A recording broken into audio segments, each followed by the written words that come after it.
శ్రావణ మాసం ఆఖరి సోమవారం సందర్భంగా కామారెడ్డి జిల్లా దుర్కి గ్రామ శివార్లోని సోమలింగేశ్వర ఆలయానికి భక్తులు పోటెత్తారు.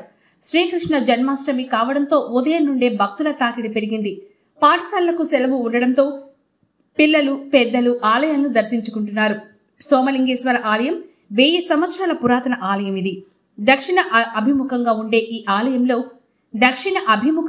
ఈ ఆలయంలో పరమశివుడు స్వయంభువుగా ఉండగా శివలింగం రోజురోజుకి పెరుగుతుందని భక్తుల విశ్వాసం. ఈ ఆలయాన్ని దక్షిణ కాశీగా భక్తులు విశ్వసిస్తారు. శ్రావణ మాసంతో పాటు కార్తీక మాసాల్లో విశేష పూజలు నిర్వహిస్తారు. శ్రావణ మాసం ఆఖరి సోమవారం కావడంతో భక్తుల రద్దీని దృష్టిలో ఉంచుకొని ఆలయ కమిటీ ప్రత్యేక ఏర్పాట్లు చేసింది. భక్తులకు ఇబ్బందులు కలగకుండా పోలీసులు బందోబస్తు ఏర్పాటు చేశారు. శివాలయం ప్రతి శ్రావణ సోమవారం శనివారాలు ఎక్కువ భక్తులు వస్తూ ఉంటారు. ఇక్కడ నమ్మిన వారికి అన్ని కోరికలు కూడా అందరికీ నెరవేరుతాయి కాబట్టి ఇక్కడ లింగం కూడా చాలా సత్యం.